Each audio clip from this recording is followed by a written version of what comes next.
No better place to be than on the golf course. So thanks so much. And, Coach Fulmer, it brings back so many great memories of kind of growing and mature as a person. And I've been very blessed in my life. And I know Jamal's here and Al's been here and Ed and others that, without the support of the fans and this great university, I wouldn't be where I am today. I truly owe so much to this great university. It's given me an opportunity in life to be able to, do so much. I mean, we start looking at age 40, the things that I was able to be a part of and to be, a part of the United States Congress. And I just feel so fortunate and blessed that having the university on my side in so many different ways. And I would go to Washington and, people would come, from all over the state of Tennessee. They would go by and see their member of Congress and their senator. Next thing you know, they were in my office and we were talking Tennessee football and so many times. So they always said that I was the Tennessee delegation actually adopted me into their delegation as well. So it was great. You had the Zach Womps of the world and Lamar Alexander, who I can't, I have so much great respect for him as former governor of the state and the president of the university, Senator Corker. Those guys just kind of welcomed me into the fold of that Tennessee delegation. And it all goes back to my freshman year. I literally graduated high school on Friday night and went to school on campus that next Monday. I'll never forget, my dad gave me $50 and he said, don't spend it all in one place. And that was a lot of work, a lot of support. There was people that you could look at, and whether it be Carmen Tagano, or whether it be Coach Fulmer or Coach Cutler. There's so many people that that I feel very humbled that they kind of took me along the way and kind of helped me along and pushed me when I needed to be pushed. Loved me when I needed to be loved, and disciplined me when I needed to be disciplined. So this university means everything, and it really does. And the fans and the support, regardless of where you go. I would go in the NFL. I'll be playing, and I know the other guys that played. You would go. It didn't make a difference what sporting events you would go to, who was playing, whatever the team were playing, whatever their colors were. You can always spot the Tennessee person, right? It doesn't make any difference if they're playing in the NFL. What are the Tennessee fans wearing? They're wearing orange. You could go up in the Redskins and there'd be a whole group of orange people. In the Saints, and then all these people wearing orange. They wouldn't wear the colors of the NFL teams. They wanted to show their support for being a true Tennessee volunteer. And I never saw that with any other school. There's a lot of other schools that got a lot of support, but the Tennessee fans love to wear their orange.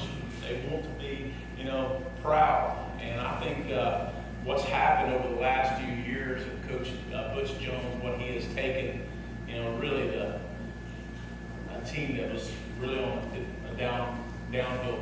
I thought we were under a death spiral, and he's really put us back up with the recruiting. And he brought some great, student athletes in, good quality people, very disciplined. He's not going to take, they're not going to behave themselves. He's going to put them out, and so he's setting that precedence early. And we're off to a great start. And, I'm so excited about Dobbs and, as a quarterback. You watch him this past year, anytime, I love to watch those quarterbacks that can run and throw, dual threats. And he absolutely can, he's got a great, bright future ahead of him. And, expectations I know are really high. I mean, I'm like, Chad, who's with me, is actually a Georgia fan. So he likes Georgia. He likes Tennessee except for when we play Georgia. But, he's actually seen the Tennessee fans in up front and personal many, many times. Chad's worked with me for the last 8 years, and my very best friend. And, we're always together. And so he's got to see and experience it. So deep down in, I think he's taken that red and put more orange in his life. You know, I really think it's been a cause of that. So, but thanks so much. I mean, you know, I do want to say I want to give you guys an opportunity to you know, ask some questions. But I don't like to leave a group without giving an opportunity to kind of tell you a little story. When I was going in the 8th grade, my mom gave me a note. And she first told me, she goes, when 8th grade at my high school, remember I only graduated with 88 in my senior class, right? Big school, right? So 8th grade was considered high school. So I went from K through 7th was elementary, no middle school, no junior high. And she said, when you get to school, I have something special for you. If you will, you know, it's in your notebook. And I'm thinking, okay, it's in my notebook. It has to fold. It's got to be green, right? Extra lunch money, extra ice cream, you know, some extra spending money. I'm in high school now, right? So here my mom. So as soon as I get to school, get the homeroom, open it up, first day of 8th grade, and there was a note. I'm like, really? Really? My mom's going to write me a note. But it was one of those things. My mom wasn't much for writing a lot of letters. You know, she would tell me a lot more than she would actually write. But it was something I held with me my entire life, and I want to share with you. And that note read, it says, Heath, make each and every decision as if I am standing beside you. Now think about that. I was going in the 8th grade, right? And each and every decision, and mom standing right beside me. She said, for when I am not there, there's always someone above who is. So think about that. There's always someone above who is. And now I've kind of rewritten that for myself. And it says, He'd make each and every decision. My wife, Nicole, my son, Navy, and my daughter, Island, are standing beside me. So the choices that we're making in our life, the direction in which we're going, you know, Christ is in my life. He is in my heart. He helps me make those decisions throughout my day. And I hope that you can, you know, give that message to someone in your life. And whether it be a grandkid or whether it be a son or daughter of your own, making those decisions, sometimes they're tough decisions and choices that they have to make. And you're not always there. And so making those choices, they can have that little note. So maybe tonight, tomorrow, this month, write someone a little note about the decisions that they're faced as if they're standing beside you. There's always someone above us. I greatly appreciate you guys giving me this opportunity to be here and spending some time with some great Tennessee volunteers. Thanks for all the work that has been put into this, the dedication. I think I've been trying to come here for the last, I think 4 years, yeah, right? So, Jeff, Jim, thank you guys. Appreciate continuing to contact me, and let's try to work on opportunities to come here and it really worked out, and appreciate the day. So, feel free to ask any questions. Yes, sir. Thank you so much for being here. We really appreciate it. We've been wanting to come down here for a long time, so thank you. So tell us we'll turn the clock back. What was it like during the recruiting process, and when someone like Philip Fulmer walks in would have been Fulmer, or would have been Johnny Majors, Sure. a legend like him walks into your living room, and tell us what that experience was like. You know, growing up in Bryson City, there was, you know, have those opportunities. I mean, until my recruiting started, I had never been on an airplane, and I went to Notre Dame. You know, I went on a recruiting visit to Notre Dame. I went to Miami, Notre Dame, Florida, Alabama, Tennessee. Was my recruiting visits, and so it was an incredible time. I mean, to be standing on the sidelines on a Friday night, and there would be masses of college coaches watching the games, the recruits. Had some funny experiences. I'll never forget Vinny Sherrata. You guys remember that name, Vinny Sherrata? Vinny actually became general manager of he was at Notre Dame at the time, recruiting coordinator. He shows up at my house like at 9:30 at night in Bryson City. He goes, "Hey, do you think we can order pizza?"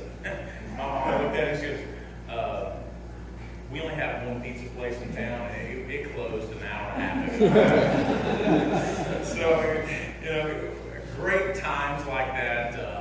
I will tell a Steve Spurrier story. So Coach Spurrier, who I actually, I really, really learned to respect and appreciate him as a person.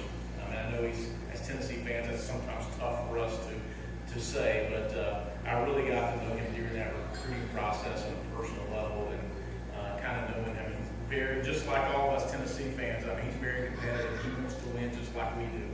And so he called my dad one night and says, hey, look, I know he's playing basketball now. I'd love to come watch a game. And my dad said, great. He said, well, look, I don't want to tell people no, not sign autographs. I really like to really focus on what, the game is. Or any way you could, kind of get some, resource officers in school to kind of sit with me and let them be the bad guys and tell them no. And he's like, my dad's like, yeah, sure, Coach. We'll set that up. And we didn't have a resource officer. And so my dad called the local sheriff. And I said, sure, we'll be happy to help. And so we're getting ready to, during the introductions of, the team, the starting lineup, they just already announced the defense of the visiting team. We're at home. And we had just come off winning our third consecutive state championship in football. So we thought we were pretty cool. This is pretty cool. We're big dogs, right? We just won our third in a row.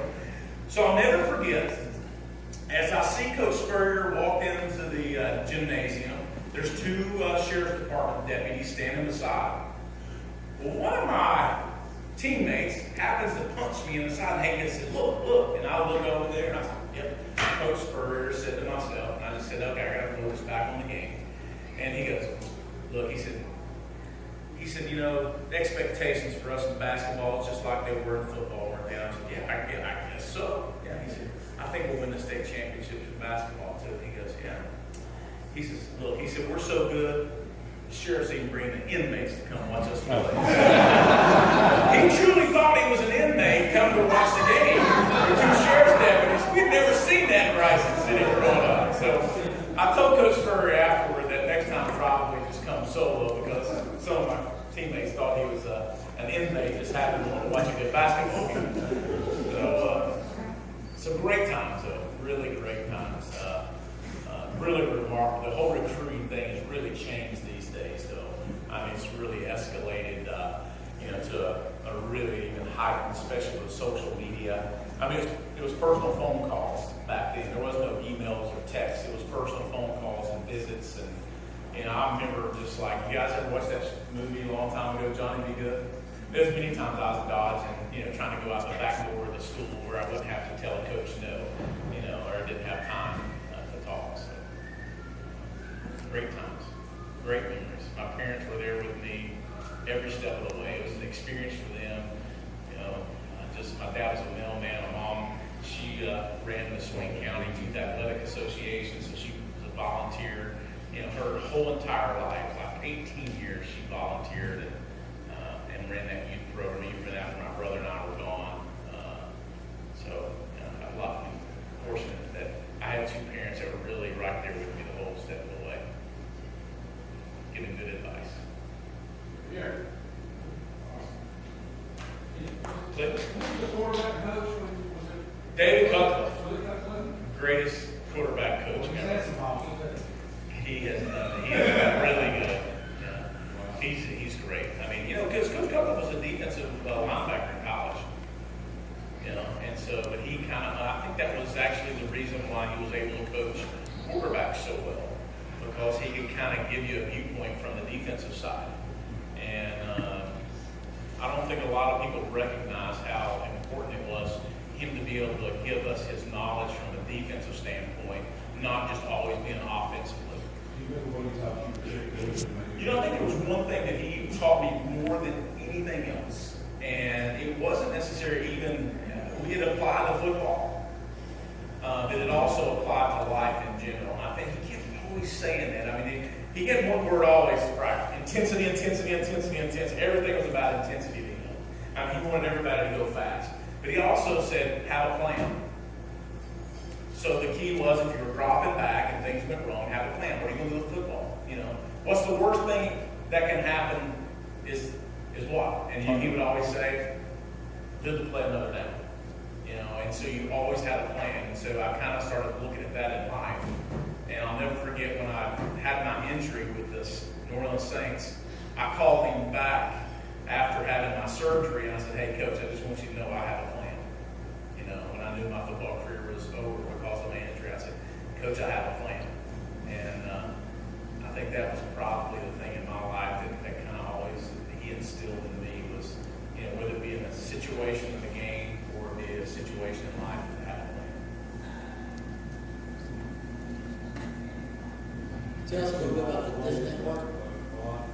So yes, I mean, hopefully this year it's going to be more. My son is now, he'll play instead of on Saturdays, youth ball, he'll play on Thursdays playing middle school / JV ball. It'll be JV, so he'll play this year.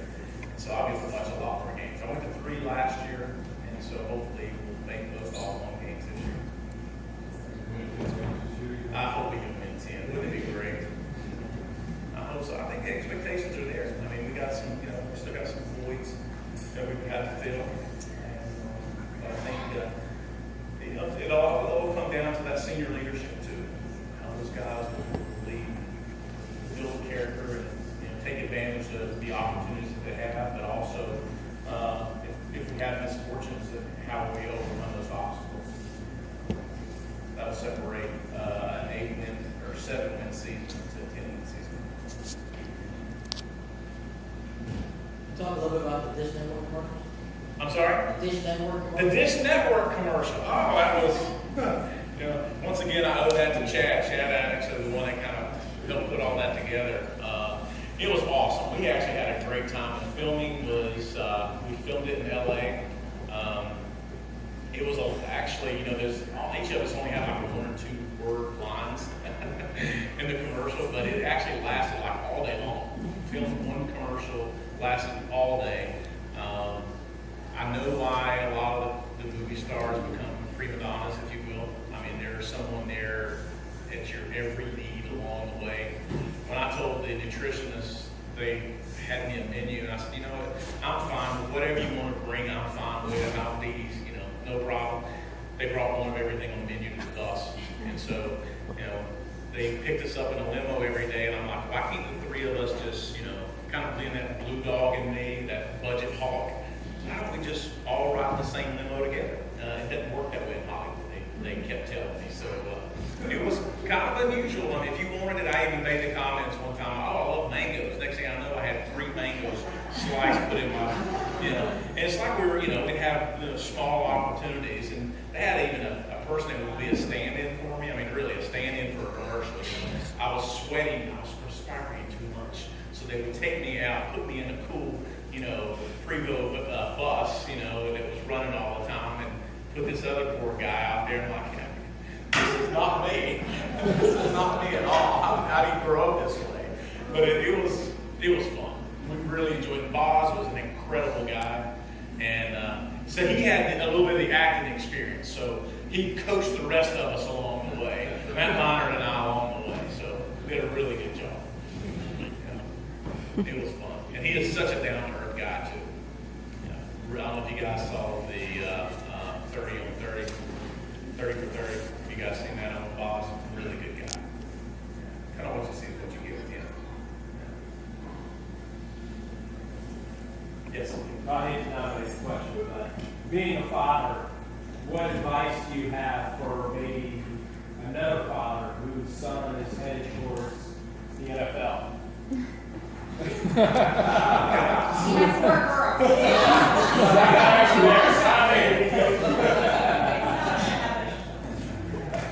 Well, Mr. Dobbs, I think that question was actually probably, you know, I think enjoy the moment. I mean, I think there was a lot of times in my own life where I kind of look back and I didn't enjoy the moment enough because I always had that next goal I put in mind pretty quickly. It was like, I can't be satisfied today. I've got to push for tomorrow. And, you know, I think that's what kept me driven along the way. But I think there was times I probably need to step back and enjoy that particular moment, to cherish it. But I was so driven to, I accomplished this today, what's got to be accomplished tomorrow, and I think it's a great opportunity. I mean, playing in the NFL is great, but I had more fun in college from a playing standpoint. I really did. I mean, it is a job in college. I don't care what anyone tells you. That is a full-time job. But it's also when you get to the NFL, it's some of the fun's taken out of it. When you go to a 3-13 team, there's a reason why they get high draft picks. And so it's, sometimes I always wish maybe I wasn't, the number 3 pick. I would like to have been the 27th or 28th pick overall. Would have been a lot better. That team around you would have been better, and made it tough. So I think enjoy it. I mean, he's got a bright future ahead of him. I mean, he's big, he's strong, incredibly smart. I always tell all those kids I coach kids, they'll come from all over, and I just coach them for free and give back to them what somebody given to me. And you can teach a kid to throw a ball, but it's what's mentally there is what separates the good and the great. It's I think look at Peyton Manning. There's probably guys physically better than Peyton Manning, but no one is mentally better than Peyton Manning. That makes sense. If you look at a lot of quarterbacks, it's that mental. That there's just something about them that you can see. I coach my son now, and I'm like, wow, how did he know that? How did he know that that's what was supposed to happen? And the receivers were breaking a particular way, and he made an adjustment. I just teach them at an early age. There's something I think that's God-given gift to them that separates them and maybe some other positions. But I think enjoy it. I mean, it's so much fun. Enjoy college. Enjoy the experience. And he'll have that opportunity. I promise you that. He's going to have that opportunity. Speaking of enjoying the moment, is there any one particular game in your career at UT that kind of stands out that you remember that you enjoyed, or that kind of sticks out in your memory as being one that's memorable and you had more fun? Or Yeah, probably. I think my first real big start. We were playing Georgia. They were a top 5 team.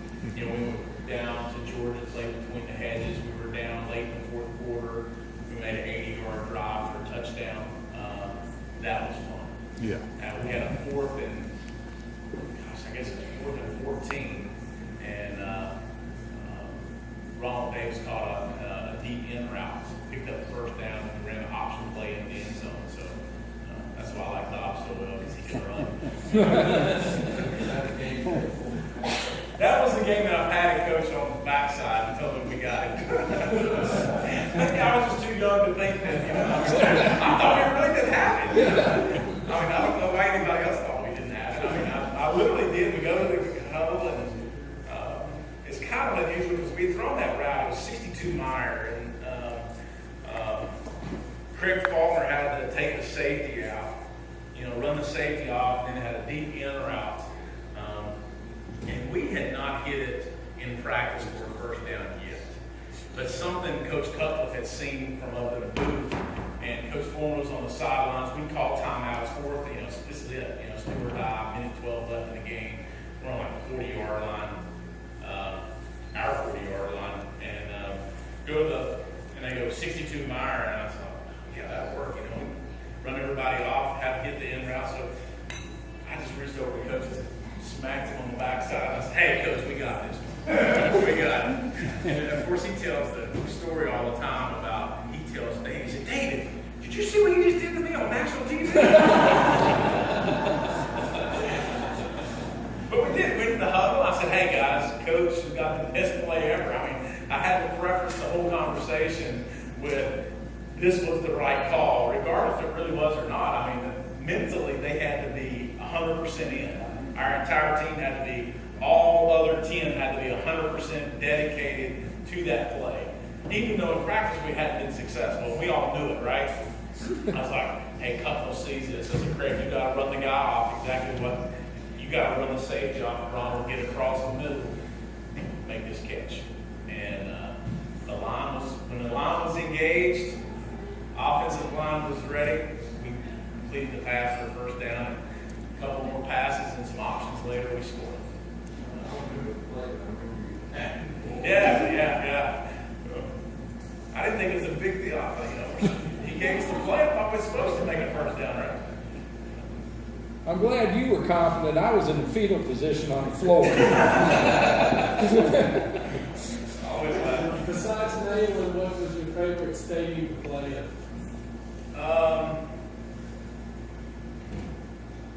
I enjoyed playing in Florida, even though it wasn't successful. I liked playing in Florida. Anywhere it was warm, it was great to me. I didn't like playing in Florida. How about in the NFL? NFL, I liked playing in Arizona, Tampa. I mean, everything was warm. I wasn't, once the turf changed, I liked playing on turf better. But until, our turf was terrible. Scars on your elbows still. I have a question for you. I think Coach Majors was a very integral part of UT football history. I'd like to know what because my short experience with him is such an entertaining individual. What your favorite, moment of Coach Majors was? Yeah, okay. Obviously, you played with me too, so we played on the same team. It's my best major story ever had nothing to do with football. All right, so I'm gonna tell you this major story. So we're holding a fundraising event in Knoxville, Tennessee. I'm running for Congress. I was a Democrat, right? Guess who else is a big Democrat? More so, he's like yellow dog Democrat. I'm a blue dog Democrat. Was Coach Majors. And he's like introducing me, and he's like waylaying on the Republicans on some of the things stuff that's going on. And I had Coach, 99.9% of the people that's giving me money tonight are all Republicans. And he was waylaying on them. And of course, they love Coach, and he comes with kind of a different tradition and an older,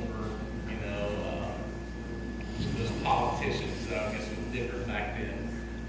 But that was my funniest moment. He kept going on and on and on, and he loved our Blue Dogs. John Tanner was one of the godfathers, who is his best friend. So John Tanner, Blue Dog member, that was my mentor in Congress, and Johnny Majors are best of friends. But I absolutely love that. You remember the Arkansas game that we played, and it was right before he got fired or resigned. I actually called timeout. He actually called what was called Meyer, or is that 62 Meyer play again, or quick pump, which meant it was a third down play, and if I got a shotgun, if the defensive back didn't back up far enough, then I'm going to pump the football. Well, it's late in the game, and I'm like, he calls the play, I call timeout. Well, Coach Majors chews on me for calling time, because it's a crucial part of the game. I'm like, Coach, do you really want to pump the football this time? And so, of course, I went in front of the football the very next play. But, it was kind of odd because we were right in the middle of that whole squabble between the coaches. And, I've maintained a very close relationship with both individuals. I love them both dearly. They've meant a lot to me. Coach Majors, he always wanted me to run single wing. He said, man, if you'd have been the single wing tailback, that would have been. He loved that. So I don't remember how many times we had actually run a single wing play, because it, just kind of took him back to great memories as him being a player. So, the fundamentals, he loved the fundamentals, as you well know. The kicking game, nothing like the kicking game to him. So, some funny times. There's some great stories. Along the way, I've had some. When you have Coach Ditka as a coach along the way, there's some very colorful stories that some you can tell, some you can't. But I've been very fortunate in my life. Very fortunate.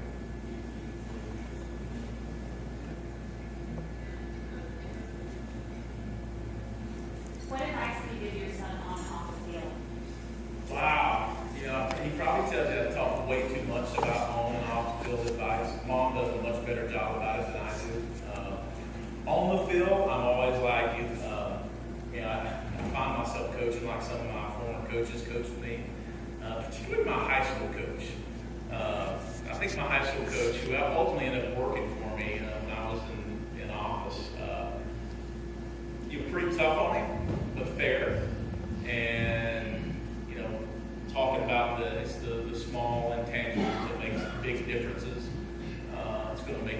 be more successful. But I think it's, you know, the off the field stuff, ironically enough, he handles it himself. You know, last night it was just, see, I've never drank in my life. So, you know, I'm 43 years old, never had a drink of alcohol. And my son we were having a conversation about it. And we never said, you know, anything that you do, you've got to be respectful and do the right things. But we've never mentioned that to him ever, about you need to do the same thing that Dad did or Mom does. You know, he just takes that upon himself. I think he just, growing up in a great Christian home and, having people surrounding ourselves with great people in our own family, and he kind of sees things, and I think he's able to make his own choices, and that's a big thing that we've been big at. Look, you can do whatever you want to do, it's your choice, but there's consequences if you make the wrong decisions. But guess what? If you do make the wrong decision, guess who's going to be there for you first? Mom and Dad are going to be there first, because guess what? You're going to make some wrong choices. So we kind of give them their independence, allow them to make their own choices and decisions, but to realize that we're going to be there to catch them if they fall, and they're going to make some poor choices. And I've told them, look, you're going to make wrong decisions. We've all done that. And I think it just, give them, kind of give them an opportunity to make those choices. It works for him. My daughter's 10. She may be a different story.